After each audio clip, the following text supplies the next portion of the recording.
Matthew 18. At that time, the disciples came to Jesus and asked, "Who, then, is the greatest in the kingdom of heaven?" He called a little child to him and set the child among them. And he said, "Truly I tell you, unless you change and become like little children, you will never enter the kingdom of heaven. Therefore, whoever humbles himself like this little child is the greatest in the kingdom of heaven. And whoever welcomes one such child in my name welcomes me. If anyone causes one of these little ones, those who believe in me, to stumble, it would be better for them to have a large millstone hung around their neck and be drowned in the depths of the sea. Woe to the world because of the things that cause people to stumble. Such things must come, but woe to the person through whom they come. If your hand or your foot causes you to stumble, cut it off and throw it away.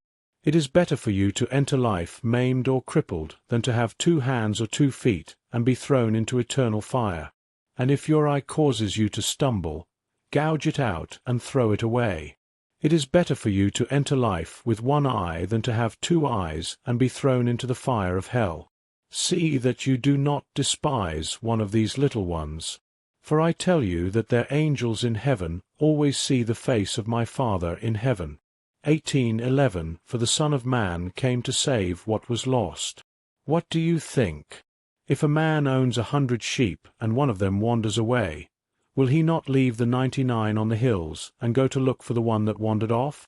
And if he finds it, truly I tell you, he is happier about that one sheep than about the 99 that did not wander off. In the same way, your Father in heaven is not willing that any of these little ones should perish. If your brother or sister sins against you, go and point out their fault, just between the 2 of you. If they listen to you, you have won them over. But if they will not listen, take 1 or 2 others along, so that every matter may be established by the testimony of 2 or 3 witnesses. If they still refuse to listen, tell it to the church, and if they refuse to listen even to the church, treat them as you would a pagan or a tax collector. Truly I tell you, whatever you bind on earth will be bound in heaven, and whatever you loose on earth will be loosed in heaven. Again, truly I tell you that if 2 of you on earth agree about anything they ask for, it will be done for them by my Father in heaven. For where 2 or 3 gather in my name, there am I with them. Then Peter came to Jesus and asked, "Lord, how many times shall I forgive my brother or sister who sins against me? Up to 7 times. Jesus answered, I tell you, not 7 times, but 77 times. Therefore, the kingdom of heaven is like a king who wanted to settle accounts with his servants. As he began the settlement, a man who owed him 10,000 talents was brought to him. Since he was not able to pay, the master ordered that he and his wife and children and all that he had be sold to repay the debt. At this, the servant fell on his knees before him.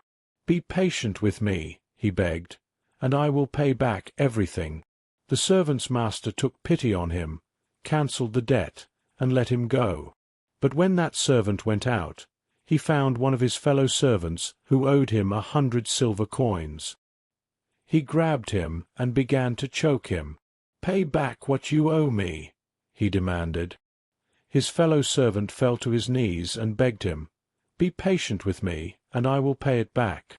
But he refused. Instead, he went off and had the man thrown into prison until he could pay the debt.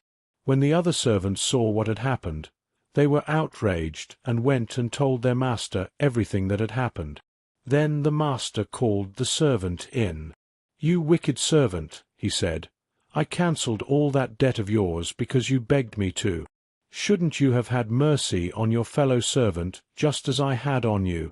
In anger, his master handed him over to the jailers to be tortured until he should pay back all he owed. This is how my heavenly Father will treat each of you unless you forgive your brother or sister from your heart.